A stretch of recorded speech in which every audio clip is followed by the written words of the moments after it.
Hello everyone, this is CA Megha Tripathi from Commerce Ace and welcome again to this 15 days booster batch जो हम आपके लिए लेकर आए हैं so that आप बहुत ही कम टाइम में अपने सारे कॉन्सेप्ट्स इजीली रिवाइज कर सकें। So लास्ट क्लास में ऐसा आपने देखा था, मैंने आपको प्रिपेयर कराया था चैप्टर नंबर 1 जो कि था मैनेजमेंट से रिलेटेड एंड आज जो मैं आपको कवर कराने जा रही हूँ that is principles of management.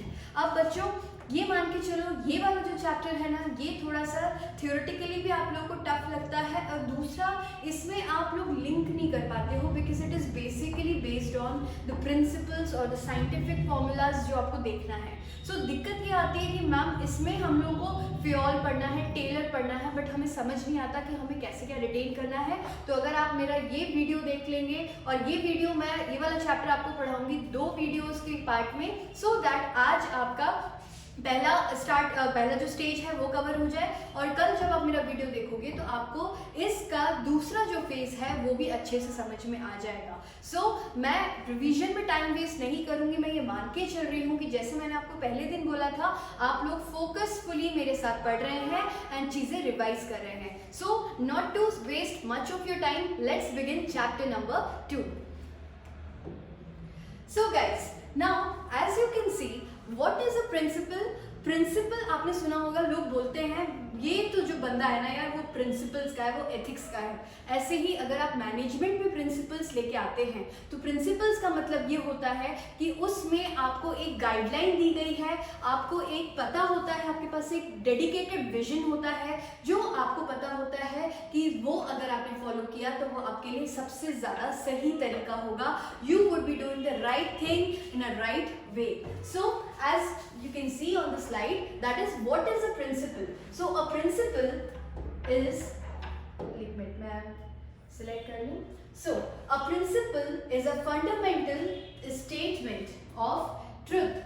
मतलब वो बता देता है, वो वचन दे देता है कि आपको जो चीजें करनी है वो ऐसे ही करनी है, वही आपके लिए सही है। So it is a guidance given to you in the form of a truth. So it is a fundamental statement of truth that provides guidance to the thought and the actions. मतलब आपको पता होता है कि हाँ ये सही है, ये गलत है, तो जो भी आप एक्शन लेते हो उसमें आप वो प्रिंसिपल लगा के जज कर सकते हो कि आपने जो किया है वो सही है या गलत है। यही सोचने की क्षमता क्या कहलाता है? प्रिंसिपल। अब मान के चलो बच्चों तुम लोग का बहुत बड़ा बिजनेस है, उस बिजनेस के तुम मैनेजर हो और तुम्हें मैनेजमेंट करना है। So there would be many chaos, there would be many things coming across जो तुम्हें हैंडल करना है, जो तुम्हें मैनेज करना है। और वो मैनेजमेंट करने के लिए इफेक्टिवली तुम लोग को वो काम करवाने के लिए क्या चीज हेल्प करेगी? That is management principle. So next is what is principles of management. Now this could come as a 1 mark question, तो ये आपको ध्यान में रखना है कि what is principles of management. So broad and general guidelines, ये होती हैं general guidelines for managerial decision making and behaviour. मतलब आपको अगर एज अ मैनेजर कोई भी इंपॉर्टेंट डिसीजन लेना है अपने डिपार्टमेंट या अपने ऑर्गेनाइजेशन का, जो कि उसके ग्रोथ या उसके एक्सपेंशन या उसके सर्वाइवल या उसके प्रॉफिट से रिलेटेड हो सकती है, या वो उसके human resources that is employees या उसके एम्प्लॉयज के वेलफेयर के लिए हो सकती है, तो वो सारी चीजें अगर आप ध्यान में रखोगे तो जो मैनेजमेंट प्रिंसिपल्स होते हैं वो आपकी हेल्प करेंगे। कैसे? Because they are the broad and general guidelines for managerial decision making. So what are management principles? They are the broad and general guidelines to a manager for decision making. Okay, now let's move further.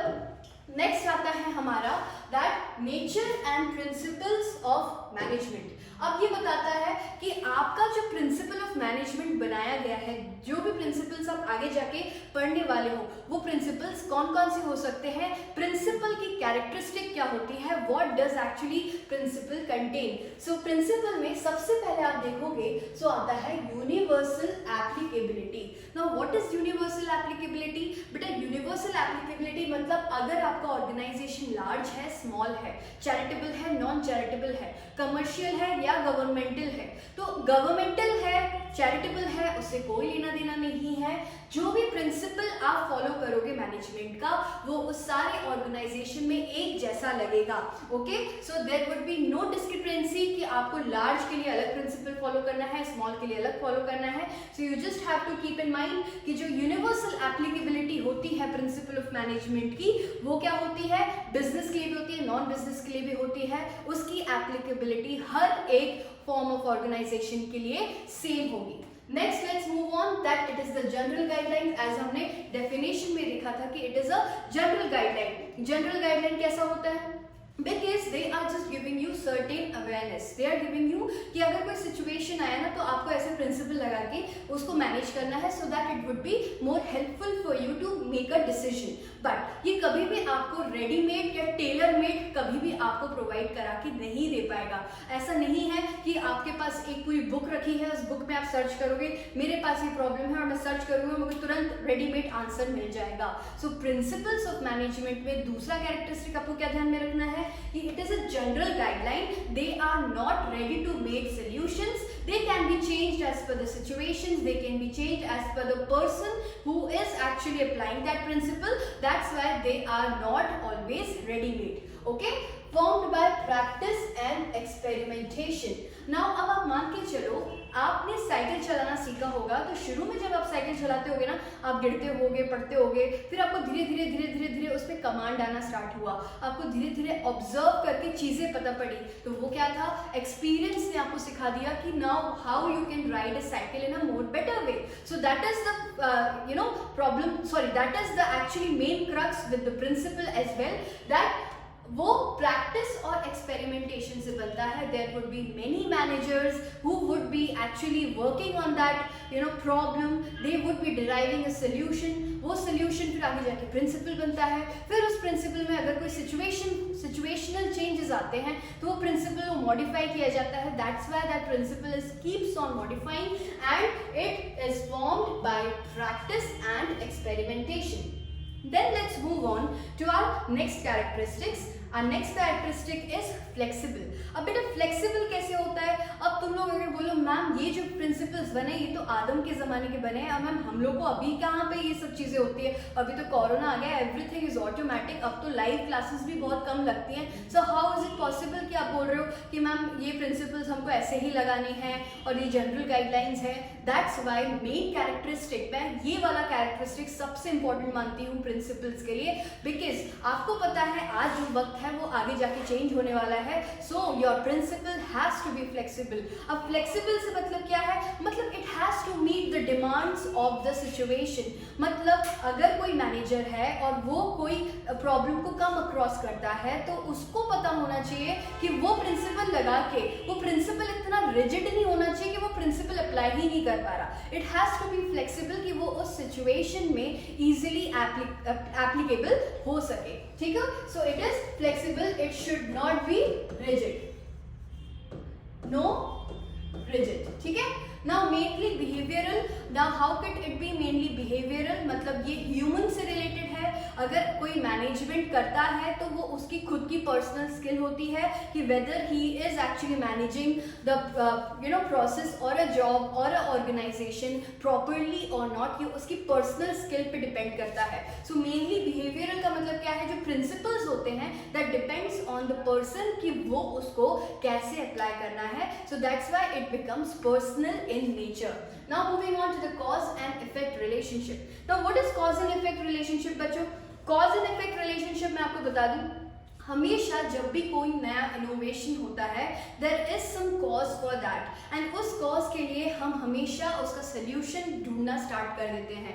अगर कभी हमें problem ही पता नहीं पड़ेगी तो शायद हम कभी सोचेंगे ही नहीं कि हमको इस चीज़ की ज़रूरत है या हमें इसका सोल्यूशन चाहिए। फॉर एग्जाम्पल कोरोना की वैक्सीन बन रही है अभी, तो ये वैक्सीन इसलिए बन रही है बिकॉज कोरोना से हमें फाइट करना है, हम इस पर डिपेंडेंट नहीं रह सकते, ना अपनी लाइफ स्टेक पे लगा सकते हैं, and the life must go on, we he cannot just always be inside in a lockdown doing nothing. So that's why it was important and इसीलिए solution निकाला गया. तो principles का भी बेटा फंडा यही होता है. cause and effect relationship मतलब कि cause का मतलब यहाँ पर आएगा कि there is a problem and उस problem के लिए आपको क्या ध्यान में रखना है, आपको ध्यान में रखना है कि उसका आउटकम क्या होना चाहिए, मतलब उसको सुधारना है.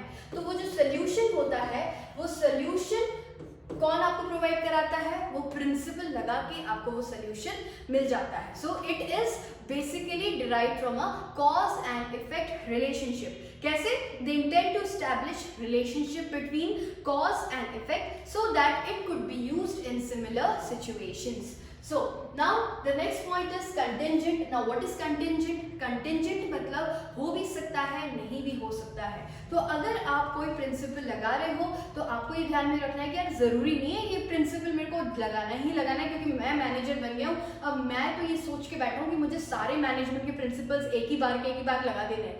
ऐसा नहीं. It demands the situation. अगर सिचुएशन की वो डिमांड है तभी आप वो प्रिंसिपल लगाओगे, नहीं तो नहीं लगाओगे. So it depends upon the prevailing situation at a particular time. Okay, so to revise it, ये आपको मार्क्स का 5 to 6 मार्क का क्वेश्चन पूछा जा सकता है. दैट स्टेट द नेचर और प्रिंसिपल्स ऑफ मैनेजमेंट. सबसे पहले आपको लिखना है यूनिवर्सल एप्लीकेबिलिटी, फिर ये होता है जनरल गाइडलाइंस, फिर इसमें फ्लेक्सिबिलिटी बहुत इंपॉर्टेंट है.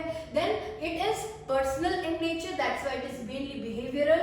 It depends on the cause and effect relationship and it is contingent because it is applied to a particular situation at a particular time. Now moving further, let's move on to the significance. Significance in the other way you can say that it is the importance which you have to keep in mind कि हमें principles of management पढ़ने की ज़रूरत क्यों है ma'am, हम क्यों पढ़ें, हम क्यों समझें.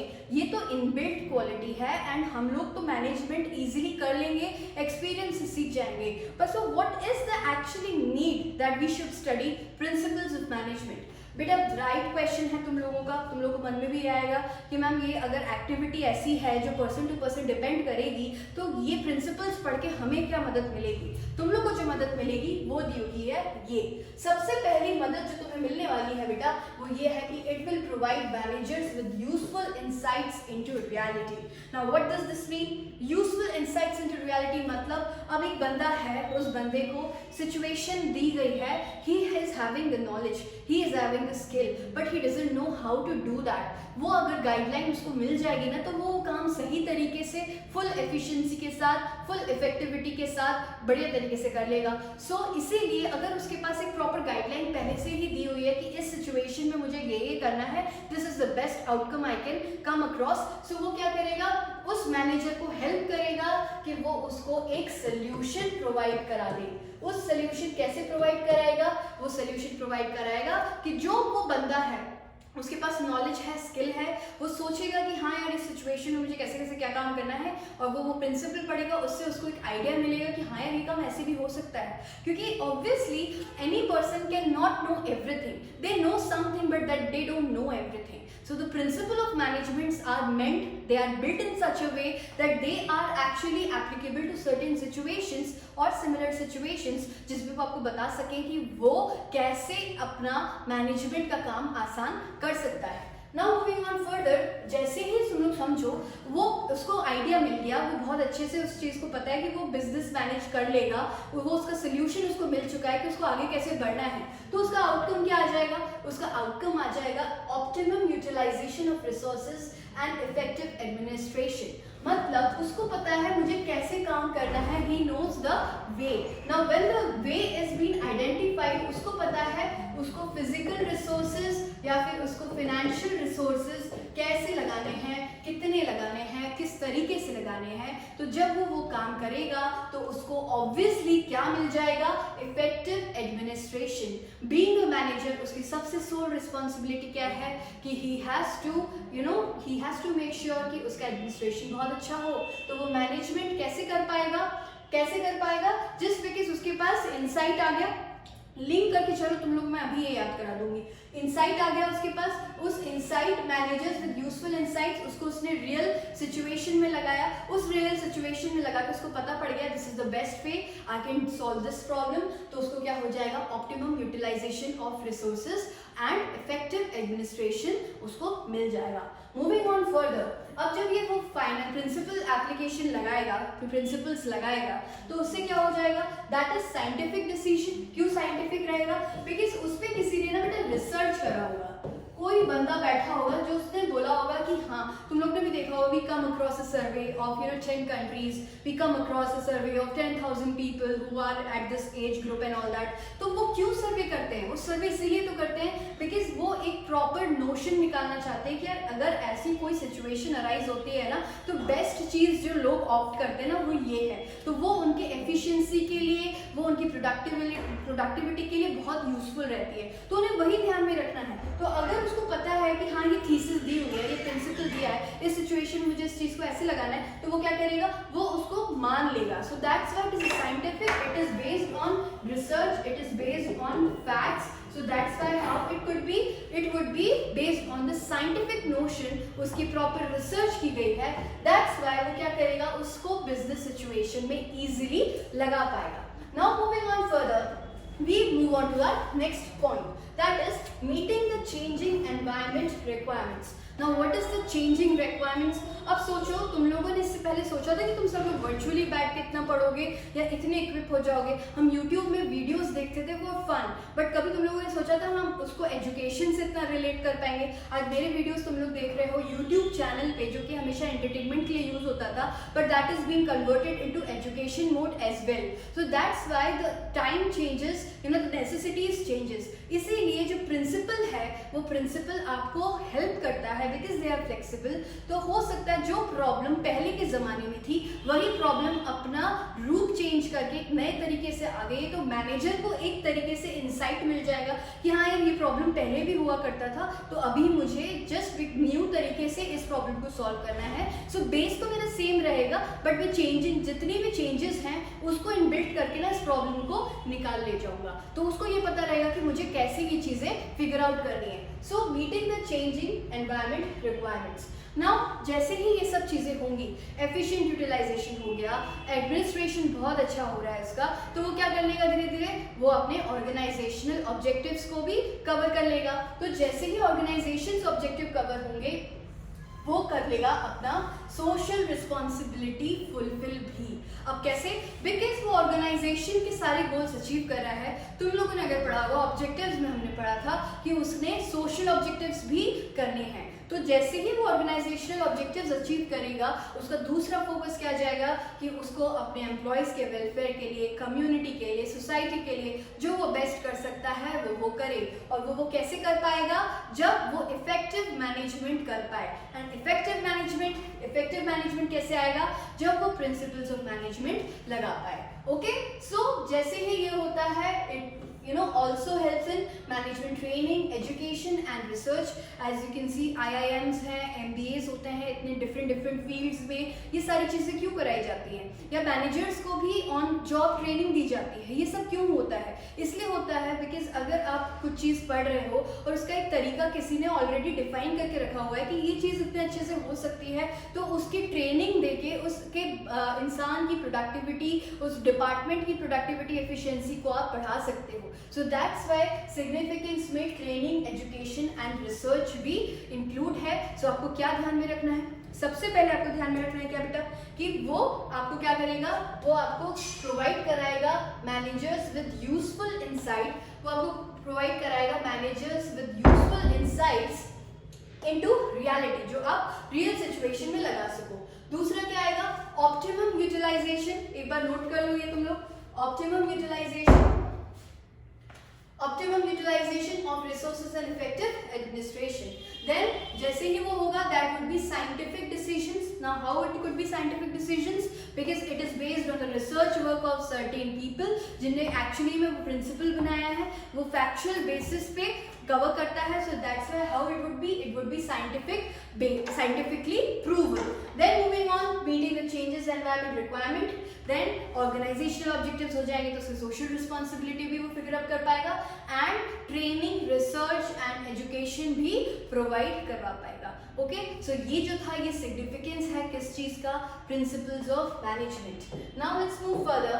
Now let's move on to our main subject, that is godfathers of management. I am not sure whether आप लोग को ये चीज दिख रहा है कि नहीं दिख रहा है, I am not sure, but मैंने यहाँ पे लिखा हुआ है that they are the godfathers of management. Now ये जो सर है, he is Frederick Winslow Taylor. Okay, and ये जो सर है, ही इज हेनरी फ्योल. और भी बहुत बड़े बड़े दिग्गज लोग थे बेटा, जिन लोगों ने मैनेजमेंट में अपनी थियोरीज निकाली थी, जिन लोगों ने डिफाइन किया था उनको क्या करना है, कैसे नहीं करना है, सारी चीजें उन्होंने लिखी थी बुक्स में, थीसिस में, रिसर्च वर्क में लिखी. बट आपके सिलेबस के लिए एंड मैनेजमेंट के बेसिक के लिए सिर्फ 2 लोग हैं जिनको इतना केपेबल समझा गया कि उनके प्रिंसिपल्स आप लोगों को पता होना मैंडेटरी है. तो उनमें 2 लोग हैं जो चैप्टर 2 में कवर हैं. सबसे पहले है कौन, Frederick Winslow Taylor, and then है हेनरी फ्योल. अब फ्रेडरिक विंस्लो टेलर ने क्या किया था, ये जो जनाब थे ना, इनने आपको साइंटिफिक मैनेजमेंट मतलब आप मैनेज कर रहे हो, बट उस मैनेजमेंट को अगर रिसर्च से कनेक्ट कर लो और उसको फॉर्मूला बेस्ड कर दो, उसमें थोड़ा सा साइंस ले आओ. हमने पहले चैप्टर में पढ़ा था ना मैनेजमेंट एज अ साइंस. तो इन सर ने वही चीज डिस्कवर करी थी कि अगर आप कुछ ऐसा फंडा निकालो जिसमें आप अपने काम को फॉर्मूला बेस्ड कर सको, काम को साइंस से रिलेट कर सको, तो आपका मैनेजमेंट कितना प्रॉपर हो जाएगा. तो जो विंस्लो टेलर थे, उनने क्या किया था, साइंटिफिक मैनेजमेंट पे अपने प्रिंसिपल्स बताए थे. बट हेनरी फ्योल क्या थे, हेनरी फ्योल ने जस्ट बिकॉज जैसे हमने पढ़ा था इट इज मेनली बिहेवियरल, तो ये तो जो इनका फोकस किस पे था बेटा, इनका फोकस था वर्कर्स की एफिशिएंसी बढ़े, प्रोडक्टिविटी बढ़े, प्रोडक्ट्स हम कैसे कम कॉस्ट पे और ज्यादा प्रोडक्टिविटी से बना सकते हैं, इनका फोकस उस पे था. ठीक है, सो बेसिकली जो इनका एरिया था, इनके मैनेजमेंट प्रिंसिपल्स फैक्ट्री लेवल पे एप्लीकेबल होते हैं.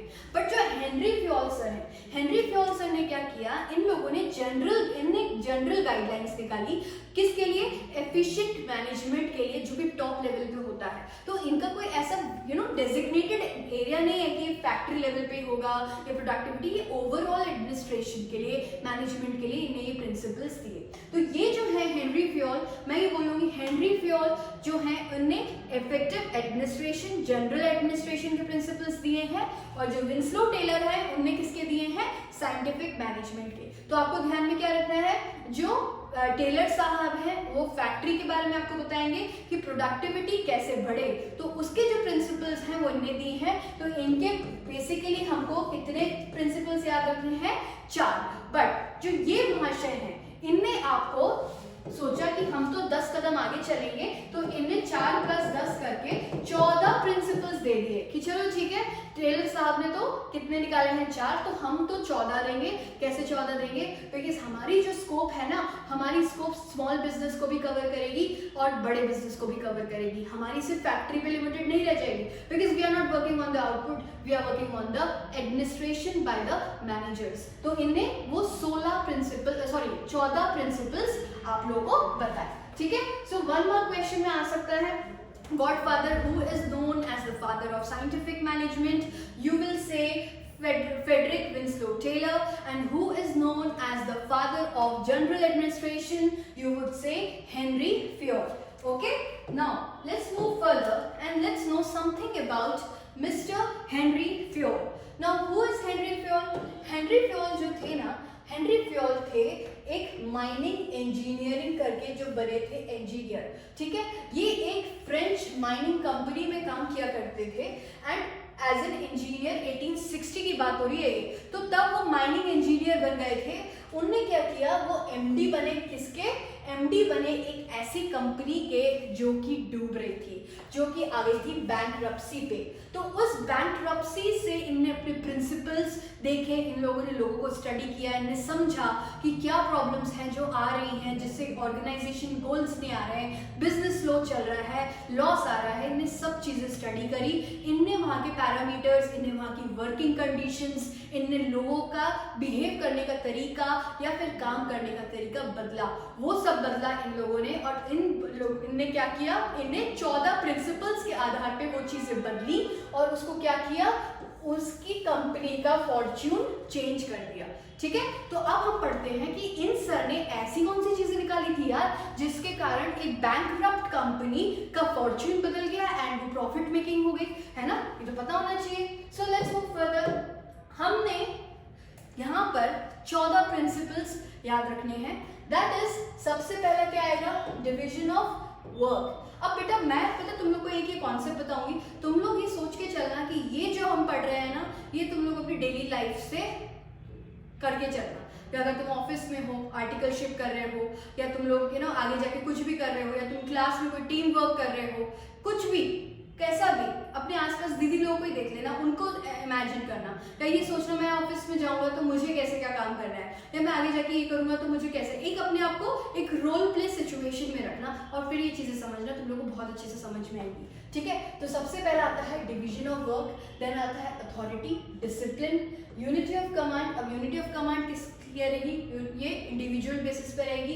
यूनिटी ऑफ डायरेक्शन, ये ऑर्गेनाइजेशन या डिपार्टमेंटल बेसिस पे रहती है।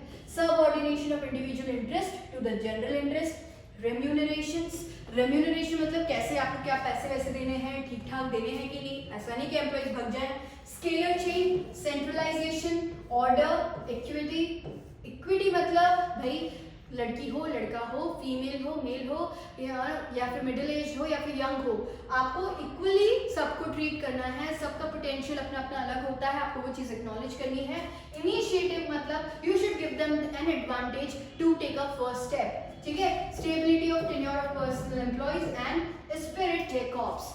स्पिरिट का मतलब टीम स्पिरिट। ठीक है, अब इन सबको हम डिटेल में पढ़ते हैं एक एक करके। तो सबसे पहले हमारा जो हम पढ़ने जा रहे हैं that is what, that is division of work. अब डिवीजन ऑफ वर्क बोलता है बेटा कि अगर यहाँ पर 2 बंदे या 3 बंदे काम कर रहे हैं, ठीक है, और जो आपके पास वर्क्स असाइन है वो वर्क है ABCD, तो ऐसा नहीं कि जो एक ही बंदा है ना उसी को ये सारे वर्क्स दे दिए हैं और वही कर रहा है और बाकी लोग क्या कर रहे हैं, हंसी टिटोली कर रहे हैं। तो there has to be division of work. Division of work क्या कहेगा, division of work would be, it would be कि अगर कोई बंदा है, ठीक है, इन दोनों बंदों को ABC टास्क दे दिए हैं डिपेंडिंग ऑन कि कौन कितने अच्छे से करता है। So work is divided in small task, job, and each work is done by a trained specialist. मतलब टास्क A इसको दे दिया है, टास्क B कर रहा है और टास्क C मिस्टर C कर रहा है। तो उन लोगों को पता है इनको क्या काम करना है and they are specialist in their job. तो तुम लोग सोचो ना जो प्रोडक्ट बनेगा या जो हम प्रोसेस करवा रहे हैं वो कितना एफिशिएंट हो जाएगा, बिकॉज जिसको जो बहुत अच्छे से आता है ना उसको वही काम दिया जा रहा है। और जो ऐसा भी नहीं है कि कोई इंसान को आइडियल रखा जा रहा है, ऐसा भी नहीं कि कोई इंसान को बहुत ज्यादा प्रेशर दिया जा रहा है। There is a basic difference of work, there is a basic division of work based on the skill and the applicability कि भाई कितना क्या करना है। ठीक है, now then let's move on to the authority and responsibility. Authority and responsibility में क्या आता है, authority means power, authority means power, ठीक है, सत्ता, and decisions। जो responsibility आता है, responsibility is the obligation to do some work. now अगर तुम लोग देखो authority अगर अपने पास है, अगर आप लोग authority ले लें, ठीक है, ब्लू पेन, ठीक है ना। अब एक बंदा है, ठीक है, अब ये बंदा ना बहुत ही ज्यादा रिजिड है, ठीक है, अपनी अपनी चलाता है। क्यों चला रहा है अपनी अपनी, क्योंकि इसके पास बहुत ज्यादा अथॉरिटी है ना, अथॉरिटी है, बट इसके पास कुछ रिस्पॉन्सिबिलिटी नहीं है, इसको कुछ करना वरना नहीं है। ये जो तुम्हारे बॉस है ना, तुम्हारे बॉस का साला है, तो इसलिए ये मस्त घूमता है, इसके पास अथॉरिटी है, इस इधर से अपने टैंट्रम्स दिखाएगा और कुछ नहीं करेगा। और एक बंदा है, ठीक है, एक बंदा सीधा साधा सा है, बट उसके पास रिस्पॉन्सिबिलिटी बहुत ज्यादा है और उसको डिसीजन लेने की अथॉरिटी नहीं है। ठीक है, तो उसके पास रिस्पॉन्सिबिलिटी बट डिसीजन लेने की उसके पास अथॉरिटी नहीं है। तो उस बंदे के साथ क्या प्रॉब्लम आ जाएगी, वो बेचारा काम तो करना चाहता है बट काम करे कैसे, वो डिसीजंस ले कैसे, उसको तो इससे पूछना पड़ता है ना, और ये दिखाता है टैंट्रम्स, इसको काम करना नहीं है। इसलिए ये वाला जो प्रिंसिपल बना, और ये चीज़ बेटा हर एक ऑफिस में किसी न किसी तरीके से तुम लोग जरूर देखोगे, कि तुम लोग देखोगे मेरे कलीग्स ऐसे हैं, या तुम लोग क्लास में भी देखोगे ना, तो कोई ना कोई बंदा ऐसा तुम्हें मिल ही जाएगा कि एक के पास होती है अथॉरिटी जो पावर दिखाता रहता है, एक के पास बहुत काम होता है बट उसके पास अथॉरिटी नहीं होती। So there has to be a balance between authority and responsibility. तो हमें क्या देखना है, giving authority without assigning responsibility makes him arrogant and thereby there is a fear of misuse of power। तो होना क्या चाहिए, बेसिकली क्या होना चाहिए, authority and responsibility should go hand in hand। मतलब जिस बंदे का आप काम करवाना चाहते हो उस बंदे को उतनी अथॉरिटी तो दे दो यार कि वो डिसीजन मेकिंग राइट टाइम पे कर सके, या फिर जिसको तुम लोग कोई भी अथॉरिटी, कोई भी रिस्पॉन्सिबिलिटी नहीं दे रहे हो, या जिसके पास रिस्पॉन्सिबिलिटी कम है, उसको इतनी अथॉरिटी तो मत दे दो यार कि वो दूसरों के काम में भी नाटक करे। ठीक है, सो ये चीजें जो हमने देखी थी ये अथॉरिटी एंड रिस्पॉन्सिबिलिटी से रिलेटेड थी। तो ये हमारे दो प्रिंसिपल्स हमने कवर किए। सबसे पहला था डिवीजन ऑफ वर्क, ठीक है, दूसरा था authority and responsibility. Now let's move on further. Third हमारा जो आता है दैट इज डिसिप्लिन। अब डिसिप्लिन क्या कहता है, डिसिप्लिन बेटा ये बताता है कि अगर आप कहीं पर भी कुछ भी चीज़ करना चाहते हो एंड आप चाहते हो कि उसका जो रिजल्ट आए ना वो बहुत अच्छा है, तो आपको डिसिप्लिन तो होना पड़ेगा। आपने अपने टीचर्स से भी सुना होगा कि if you are not discipline toward your studies, towards your routine, कुछ नहीं होना है, सब तुम लोग मठिया मेट कर दोगे, है ना, सुना ही होगा। तो मैनेजमेंट में भी ये चीज़ बहुत ज़रूरी है ना, आपने सारी चीज़ें करवा के रखी हैं बट बंदे को है ही नहीं, अंदर से ज़ील ही नहीं है, पैशन ही नहीं है, उसको अंदर से कदर ही नहीं है उस चीज़ की, वो डिटर्मिन्ड ही नहीं है, डिसिप्लिन्ड ही नहीं है, तो काम कैसे करेगा। That's the third important principle which he gave, it was discipline. मतलब ऑर्गेनाइजेशन के जो रूल्स है ना वो तुम्हें फॉलो करने ही हैं, ऑर्गेनाइजेशन का जो डेकोरम है वो तुम्हें मेंटेन रखना ही है, फिर तुम बॉस हो या तुम एक लो लेवल एम्प्लॉय हो, तुम्हें ऑर्गेनाइजेशन के रूल्स फॉलो करने पड़ेंगे। सो क्यों, so that there would be a what to say free flow of communication and free flow of work। ऐसा ना हो कि किसी के कारण कोई और सफर करने लग जाए, ठीक है। So their discipline requires good supervisors at all levels, clear and fair agreements and judicious application of penalties। मतलब जैसे मैंने बोला ना, कोई और सफर करने लगे तो भाई उसको पनिश करो, सो दैट सामने वाला हमेशा मोटिवेटेड फील करे कि यार नहीं मुझे मेरा बेस्ट देना है, अगर वो नहीं करेगा तो वो खाएगा बॉस से डांट, मुझे नहीं पड़ेगी। ये they has to be motivated. Now let's move on further. Next principle is subordination of interest, individual interest to general interest. मतलब यार मैं क्यों कंपनी में काम करूँ, यार मेरा क्या इसमें है, यार मुझे पैसे भी नहीं मिलते ना इंसेंटिव देती है कंपनी, क्या करना है, ठीक है। ये जो तुम लोग के दिमाग में आता है या ये एम्प्लॉयज के दिमाग में अगर आए तो प्रिंसिपल क्या होना चाहिए, मैनेजर को उनको उस हिसाब से कन्विंस करना चाहिए कि उसको हमेशा क्या लगे कि ऑर्गेनाइजेशन के जो लोग हैं, जो पूरा ऑर्गेनाइजेशन है उसका जो इंटरेस्ट है वो होता है ना कि इंडिविजुअल इंटरेस्ट। तो जो ऑर्गेनाइजेशन का ग्रुप इंटरेस्ट है वो कभी भी ओवरशैडो ना हो जाए अपने इंडिविजुअल इंटरेस्ट के सामने। So the interest of an organisation should take priority over the interest of any other individual employee, ठीक है। हम हमेशा सोच के चलना है सबसे पहले हमारी कंपनी ग्रो करे, उसके बाद हम ग्रो करेंगे और उसी के बाद ही हम ग्रो कर पाएंगे, ठीक है। तो दिमाग में एम्प्लॉयज के ये होना चाहिए, ये भी मैनेजर को पढ़ना है। तो तुम लोगों ने सोचा फ्योल ने कितना ज़्यादा रिसर्च किया होगा, बिकॉज ये चीज़ें तुम लोग अपने आसपास देखते हो बट इस पर कभी भी कोई कमेंट नहीं करता। ये प्रिंसिपल बनाने की ज़रूरत क्यों पड़ गई, क्योंकि अगर ये सारी चीज़ें मिसिंग रह गई ना, किसी भी मैनेजर के लिए चीज़ें करना प्रॉब्लमैटिक हो जाएगा। अगर डिसिप्लिन नहीं है तो तुम लोग सोचो बिजनेस का क्या होगा। अगर वहाँ पर कोऑर्डिनेशन नहीं है, ठीक है, इंटरेस्ट लेवल में प्रायोरिटी ही नहीं है कि भाई ऑर्गेनाइजेशन अपने इंडिविजुअल अपना अपना सोच रहे हैं, काम नहीं कर रहे हैं, जा रहे हैं, सब सैलरी ले रहे हैं, तो क्या हो जाएगा उस बिजनेस का, उस मैनेजर की तो हालत खराब हो जाएगी। सो ये प्रिंसिपल्स उसको हेल्प करेंगे इजीली एंड इफेक्टिव मैनेजमेंट करने में, ठीक है। Now let's move on further. Next जो हमारा प्रिंसिपल आता है वो प्रिंसिपल आता है unity of direction and unity of command. अब ये भी बहुत सही है बेटा, इसमें तुम लोगों को 4 मार्क का क्वेश्चन भी मैं अभी आगे कवर कराऊंगी। 4 मार्क का क्वेश्चन भी आएगा जिसमें तुम लोगों को डिफरेंस बताना है कि what is unity of direction and unity of command. But पहले हम समझते हैं कि एज अ प्रिंसिपल ये क्या कहता है। तो as a principle unity of direction कहता है each group, each group of activities having the same objective must have one head and one plan। मतलब अगर कोई डिपार्टमेंट है, दैट इज डिपार्टमेंट ए, उसके जो एम्प्लॉयज हैं वो एम्प्लॉयज का सेम प्लान होना चाहिए और वो डिपार्टमेंट ए का एक मैनेजर होगा, उसी को सारे एम्प्लॉयज रिपोर्ट करने चाहिए, ठीक है। और यूनिटी ऑफ कमांड क्या कहता है? यूनिटी ऑफ कमांड कहता है कि it implies that every worker should receive orders and instructions from one superior only. एक ही बॉस को होना चाहिए, ऐसा ना हो कि तुमको 10 लोगों से ऑर्डर मिल रहे और तुम समझ नहीं पा रहे कि करना क्या है, ठीक है। सो अब अगर तुमको कोई भी इंस्ट्रक्शन दे तो तुम्हारा जो सुपीरियर होना चाहिए वो एक ही बंदा होना चाहिए, ठीक है। अब इसमें एक चीज ध्यान में रखना, ये जो है unity of direction, this is for a department, this is for an organisation, और ये जो है unity of command, this is for an individual, कि भाई अगर मैं अकेले काम कर रही हूँ, अकेले मैं अपने आप को देखूँ, माइक्रो लेवल पे देखूँ, तो मेरे लिए एक बंदा होना चाहिए जो मुझे असिस्ट करे, मुझे बताए कि मेरे को क्या करना है, ठीक है, मेरा सीनियर। मगर अगर हम डिपार्टमेंट को लेके चले तो उसको डायरेक्शन कैसे होगा कि वो डिपार्टमेंट, जैसे प्रोडक्शन डिपार्टमेंट है तो उसका एक हेड हो और उसको जितने भी एम्प्लॉयज है ना उनके पास सेम प्लान हो। ऐसा नहीं है अलग अलग प्लान दे दिए, अलग अलग टीम्स बन गई और प्रोडक्शन का तो पता नहीं क्या हो रहा है, ठीक है, सब लोग धरना देके ही बैठे हुए हैं, ऐसा नहीं होना चाहिए, ठीक है। सो यहाँ पर एक हेड होना चाहिए और एक प्लान होना चाहिए और यहाँ पर एक ही आपका सुपरवाइजिंग अथॉरिटी होना चाहिए। क्यों? क्योंकि अगर यहाँ पर आपको एक से ज्यादा सुपरवाइज करने लग गए तो there would be chaos, there would be confusion, ठीक है, कॉन्फ्लिक्ट्स आने लगेंगे, लड़ाइयां हो जाएंगी कि किसका काम पहले करूं, क्या क्या करूं, है ना। तो ये चीजें ध्यान में आप लोगों को रखना है ना। हम चलते हैं आगे। Then आता है next principle, that is remuneration of employees and centralization and decentralization।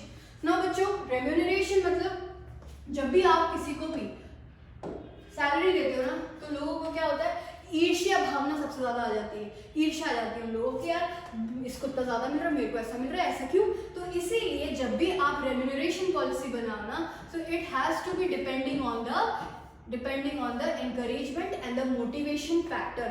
मतलब जिस बंदे को जिस हिसाब से आप सैलरी या वेजेस पे कर रहे हो, it works, it should act as a motivation। There has to be, जैसे एक है मिस्टर ए, अब मिस्टर ए को दे रहे हो 20,000 पर मंथ, ठीक है, एंड एक है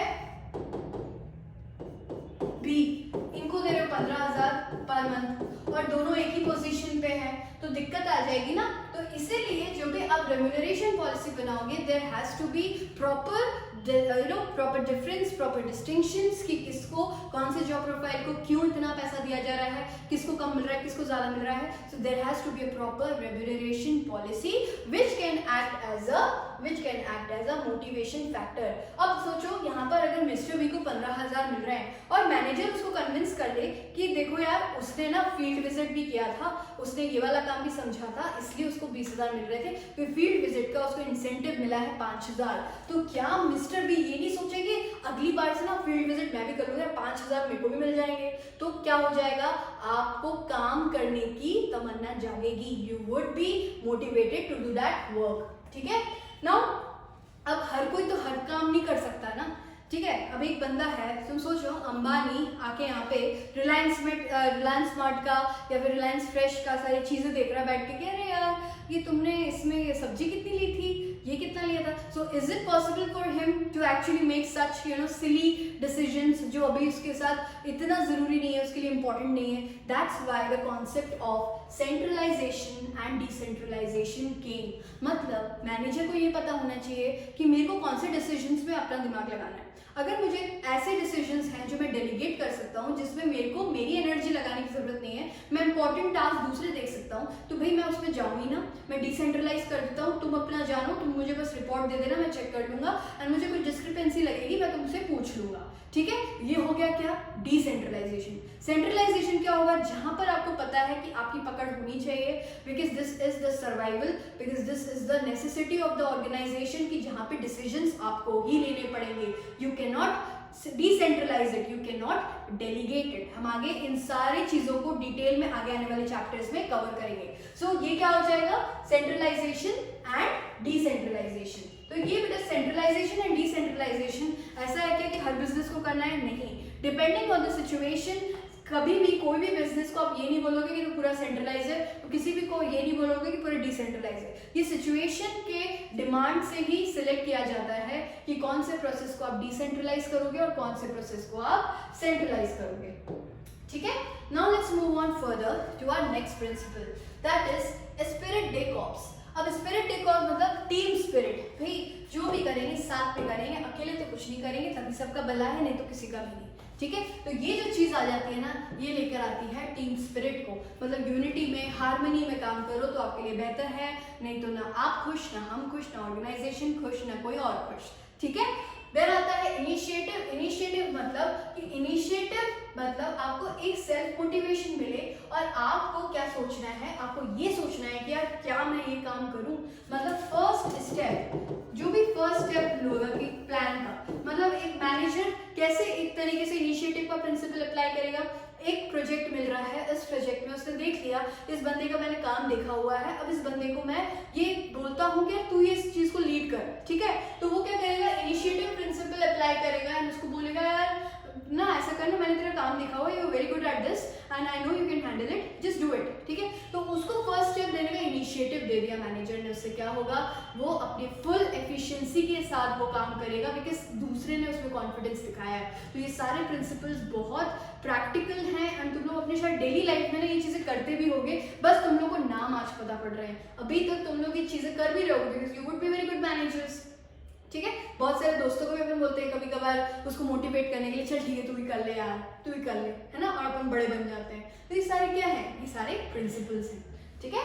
देन स्टेबिलिटी ऑफ पर्सनल, मतलब ऐसा नहीं 2 महीने काम कर रहे हो फिर रफा दफा, there has to be a proper policy कि अगर आप मेरे यहाँ काम कर रहे हो, आप 1 साल काम करो, 6 महीने काम करो, सो दैट जो ट्रेनिंग तुम उसको दे रहे हो, जितना उस पर ना कॉस्ट खर्चा कर रहे हो, उससे तुम्हें कम से कम रिटर्न तो मिल सके। ऐसा नहीं हो वो तुम्हारे यहाँ पढ़े लिखे बड़ा हो, ब्याह हो जाए तुम उसको विदा कर दो, ऐसा तो होना नहीं है, ठीक है। तो तुम लोग को क्या ध्यान में रखना है कि वो अच्छे से ट्रेन होके तुम ही को वो अपने सारी चीजें दे सके, प्रोडक्टिविटी तुमको दे सके, जो भी उसने सीखी है वो स्किल्स का जो यूटिलाइजेशन है वो एम्प्लॉयर कर पाए। That's why there has to be a stability, मतलब एकदम से ऐसा ना हो टर्नओवर, एम्प्लॉय टर्नओवर ही फ्लक्चुएट हो रहा है कि कोई आ रहा है कोई जा रहा है, there is no stability policy of personal. ये हम किस में पढ़ेंगे, ये हम पढ़ेंगे रिक्रूटमेंट में, स्टाफिंग में, आगे जाके सारे प्रिंसिपल्स के बेटा एक एक चैप्टर बने हुए हैं, तुम लोग तब इसका एसेंस समझ में आएगा कि यार ये मैनेजमेंट में कितना जरूरी होता है। तो तुम सोचो अगर कहीं पे 1 करोड़ टर्नओवर की कोई कंपनी है, उसमें 100 एम्प्लॉइज काम कर रहे हैं, वो 100 एम्प्लॉइज वो 1 करोड़ के लिए रिस्पॉन्सिबल हैं कि नहीं, क्योंकि प्रोडक्टिविटी उन्हीं से आ रही है। अब वो 100 से अगर 50 फ्लक्चुएट होते रहे ऊपर नीचे, तो वो कंपनी कैसे 1 करोड़ हमेशा बना पाएगी प्रॉफिट। इसीलिए ये सारी चीजें बहुत ज्यादा जरूरी हो जाती हैं, ठीक है। Now let's move on further. हमारा नेक्स्ट आता है दैट इज स्केलर चेन। अब स्केलर चेन बेटा क्या है, ये सुनने में तो बड़ा अजीब लगता है बट ये है बहुत इजी। मतलब मैम आप बहुत अच्छे से यार इंटरेक्ट करते हो, हम लोग को तो बड़ा अच्छा लगता है एंड आप तो हंसाते भी हो, मस्ती भी करते हो, ठीक है। बट ऑर्गेनाइजेशन में जो फ्योल थे उन्हें सोचा कि देयर विल बी नेसेसिटी कि हमारे पास परफेक्ट रिस्ट्रिक्शंस हो, हमारे पास फॉर्मल रिस्ट्रिक्शंस हो। कैसे हो कि भले ही बॉस और भले ही उसका सबऑर्डिनेट के इनफॉर्मल रिलेशंस बहुत अच्छे हैं, because they are very friendly, they have that bond, ठीक है। वो हो सकता है आपको अपना छोटा भाई मानता हो और वो बहुत अच्छे से आपके साथ काम कर रहा है, but there has to be in a organisation there is a necessity, there has to be a formal communication and that gave rise to the concept scalar chain, that is the formal lines of authority between superiors and subordinates। मतलब ऐसा ना हो बाद में कि नहीं वो तो मेरा बहुत अच्छा है, तो यारों का यार है मेरा, मैं तो उसको ऐसे ही बोल दूंगा मेरा काम हो जाएगा। क्या बिजनेस में ये चीज मैनेजर के लिए एक्सेप्टेबल होगी? नहीं। इसीलिए स्केलर चेन क्या कहता है कि अगर आप सुपीरियर हो और आपके नीचे सबऑर्डिनेट्स हैं, there has to be a proper line of authority. मतलब अगर ये एफ है, ये जूनियर लेवल पे है, उसके ऊपर जो सुपीरियर है वो डी है, तो एफ ऐसा ना हो कि एफ और बी के भले ही रिलेशंस अच्छे हैं तो एफ सीधे बी पे बाउंस बैक कर जाए और एफ को भूल जाए, सॉरी डी को भूल जाए। अगर ये ऐसा हो गया, डी को उसने भूल ही गया वो, तो डी तो रोने लगेगा ना, फिर उसका रहने का मतलब ही क्या है? इसीलिए there has to be a line of authority कि पहले एफ डी से परमिशन ले, डी को कुछ ऐसा काम लग रहा है तो डी बी से परमिशन ले, ए तक जाए, and then it moves on to a next level. ठीक है, एक डिपार्टमेंट से फ्लो होके दूसरे डिपार्टमेंट पे। अब ऐसा क्यों हुआ बेटा? ऐसा इसलिए हुआ बिकॉज कभी कभार क्या होता था, कुछ चीज ऐसी होती हैं जो मैनेजर को ही पता नहीं पड़ पाई और बीच में ही सुलट ली गई, बट वो मैनेजर को पता करना बहुत ज्यादा जरूरी था। इसीलिए there has been a line of communication, formal line which was established so that ऐसा ना हो कि बहुत सारे इंपॉर्टेंट चीजें जो हो सकता है एफ को ना लगे कि मुझे ये मैनेजर को बताना चाहिए, तो वो बताए ही ना और वो अपने अपने में सल्टा ले, तो दिक्कत क्या आएगी? ए को पता ही नहीं पड़ेगा, ए को पता पड़ेगा जब उसका लॉस हो चुका होगा। ठीक है, तो इस चीज को बचाने के लिए क्या हो जाएगा? इस चीज को बचाने के लिए स्केलर चेन अप्लाई होती है। But if there is an emergency and you don't have time, you don't have that much margin कि आप वही वेट करो करने का, so there is a possibility कि आप गैंग प्लान ले लो। गैंग प्लान के साथ आप दूसरे अपने सुपीरियर को या दूसरे लेवल ऑफ उसमें आप उसको अचीव कर सकते हो, उसको बोल सकते हो, so that इमरजेंसी पे वो चीजें कवर हो सके। ठीक है, so this was scalar chain. Now let's move on equity and order. Equity and order क्या बताता है? ऑर्डर इज समथिंग जिसमें आपको ये पता होना चाहिए कि आप जो भी चीजें कर रहे हो, whatever you are doing, what it should be in a particular order। मतलब स्टोर्स कहाँ रखे हैं, ठीक है, बाकी सारी चीजें कहाँ होंगी, एम्प्लॉयज कहाँ बैठेंगे, ये सारी चीजें आपको देखना है, ध्यान में रखना है। So that's a order is there has to be a place for everything and everyone, and everything and everyone should be at its designated place, because अगर ये चीज होने लग गई तो आपकी एफिशिएंसी इंक्रीज हो जाएगी, आपका वेस्टफुलनेस कम हो जाएगा। ठीक है, then equity, what is equity? Equity is the working environment of any organization depends, there should be no discrimination in as per language, caste, sex, belief or basis। ठीक है, मतलब कोई भी फीमेल है मेल है उसको प्रॉपर इक्वली आप treat करो, उसके डेजिग्नेशन की रिस्पेक्ट करो, उसके लैंग्वेज बैरियर्स को बीच में ना लेकर आओ। So there has to be a equity between every employee. ठीक है, नाउ लास्ट जो कॉन्सेप्ट है वो जो मुझे आपसे डिस्कस करना है आज की क्लास में, that is difference between unity of demand and unity of direction. That is, इसमें आप लोगों को बस एक चीज ध्यान रखनी है, 4 मार्क का क्वेश्चन कभी कभार उठ के आ जाता है, सीबीएसई पूछ लेता है आपसे कि होता क्या है यूनिटी ऑफ कमांड, सब ऑर्डिनेट को क्या ऑर्डर क्या रिसीव करना है, एक ही बॉस से, और डायरेक्शन में क्या होता है, जिसके पास सिमिलर ऑब्जेक्टिव्स हैं, जो एक ही डिपार्टमेंट में काम करता है, उसके पास एक ही हेड होना चाहिए और एक ही प्लान होना चाहिए। ठीक है, देन नेचर क्या होता है, ये पर्सनल पे इंडिविजुअली काम करता है बट ये डिपार्टमेंट पे काम करता है। Then necessary for fixing responsibility, ताकि सबऑर्डिनेट को पता हो कि मुझे किसको रिपोर्ट करना है तो उसकी रिस्पॉन्सिबिलिटी बन जाए, और ये क्या है, साउंड ऑर्गेनाइजेशन, ऐसा ना हो केओस एंड कॉन्फ्लिक्ट्स आ गए। तो that's why working of a sound organisation के लिए यूनिटी ऑफ डायरेक्शन अप्लाई होता है। इट अवॉइड्स कॉन्फ्लिक्ट्स, क्योंकि उसको 10 लोगों से नहीं एक ही इंसान से ऑर्डर्स आएंगे, and it avoids duplication of efforts, हमें तो पता ही नहीं था हमें ये करना है, हमने तो कर लिया, लाइक दैट। तो उसको पता है कि कैसे प्लान में कौन सी चीज कैरी आउट होगी, तो there would be no duplication of efforts. Now result would be it leads to better superior subordinate relationship, मतलब एक ही बॉस है आपका तो आपके रिलेशनशिप उससे अच्छे हो जाएंगे, and it leads to smooth running of the enterprise, मतलब ये जो है ये डिपार्टमेंट लेवल पे काम करेगा बेटा, और ये जो है ये आपके इंडिविजुअल एम्प्लॉय लेवल पे अप्लाई होगा कि आपको कैसे क्या चीज़ें करनी है। ठीक है, सो आज जो हमने पढ़े थे फेयोल के प्रिंसिपल्स। अब नेक्स्ट क्लास में आपको मैं पढ़ाऊंगी कि टेलर ने क्या आइडेंटिफाई किया, टेलर की कौन सी वो टेक्निक्स थी जो आपके लिए बहुत ज़्यादा ज़रूरी हैं जानने के लिए। ठीक है, सो अभी मैंने जो भी आपको समराइज वे में पढ़ाया है इसको अपने नोट्स के साथ एक बार रिवाइज कर लेना। चैप्टर 2 आपका बहुत जल्द ही कंप्लीट हो जाएगा अगर आप मेरे साथ इन 15 दिन में डेडिकेटेडली पढ़ेंगे। Okay, so just stay happy, stay blessed and stay connected with Commerce Ace.